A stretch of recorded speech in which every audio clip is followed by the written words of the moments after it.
35. Que, comme raison cultivée qui a fait elle-même de soi ce qu'elle est en soi, c'est seulement alors cela qui est son effectivité. Mais ce résultat est lui-même immédiateté simple, car il est la liberté consciente de soi qui repose en soi-même, qui n'a pas mis l'opposition de côté pour ne plus y toucher, mais réconcilié avec elle. Ce qui vient d'être dit peut encore être exprimé comme suit. La raison est l'activité adéquate à une fin, en élevant une pseudo-nature au-dessus d'une pensée elle-même méconnue. Et pour commencer, en bannissant la finalité extérieure, on a tout simplement jeté le discrédit sur la forme de fin visée en général, simplement, comme le dit d'ailleurs Aristote, en définissant la nature comme l'activité ou encore est sujet, et qui ainsi est sujet. Mettre en mouvement sa force abstraite, la mise en mouvement de sa force, prise abstraitement, voilà l'être pour soi ou la pure négativité.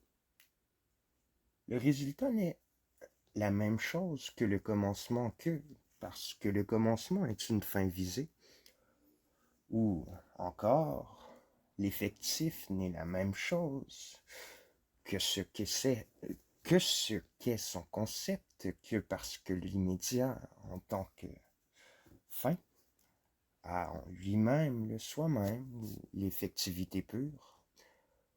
La fin visée, réalisée, ou encore l'effectif qu'est le soi-même, et s'il est identique à cette immédiateté et simplicité du commencement, c'est parce qu'il est le résultat, le revenu en soi, mais que précisément le revenu en soi est le soi-même, et que le soi-même est l'identité et la simplicité se référant à soi.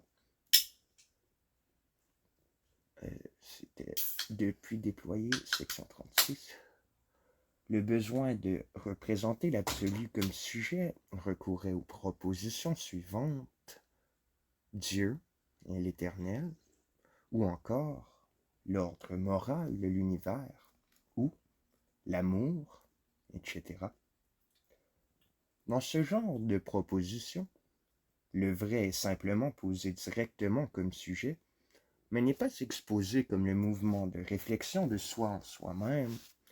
Dans les propositions de cette espèce, on commence par le mot Dieu, ce qui, pour soi-même, est un son dépourvu de sens, un simple nom.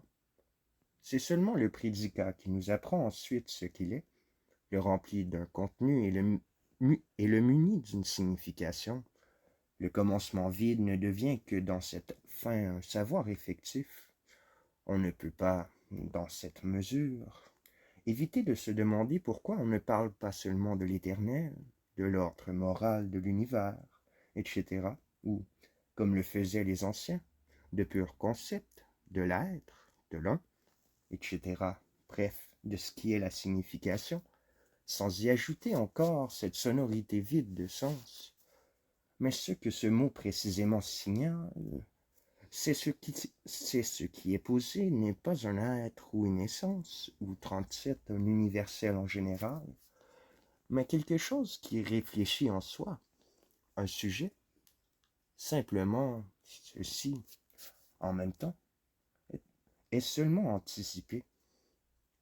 Le sujet est pris comme point fixe auquel on ancre fermement les prédicats, par un mouvement qui appartient à celui qui sait ce qu'il en est de lui, et qui n'est pas non plus considéré comme un mouvement appartenant à ce point lui-même, mais par qui seul le contenu serait présenté comme sujet, tel que ce à quoi il ressemble ici. Ce mouvement ne peut pas lui appartenir, mais une fois présupposé ce point, il ne peut pas non plus ressembler à autre chose qu'à cela. Il ne peut-être qu'extérieure.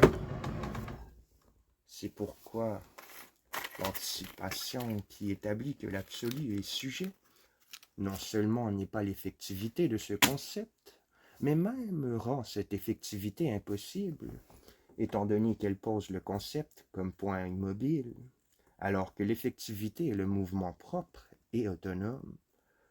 Parmi un certain nombre de conclusions qui découlent de ce qui vient d'être dit, on peut relever celle-ci, que le savoir n'est effectif et ne peut être exposé que comme science ou système, et qu'en outre, ce qu'on appelle un fondement ou un principe de la philosophie, dès lors qu'il est vrai, est également faux par le seul fait, déjà, qu'il est ne serait-ce que dans la mesure où il est seulement comme fondement ou principe. C'est pourquoi il est facile de le réfuter. Cette réfutation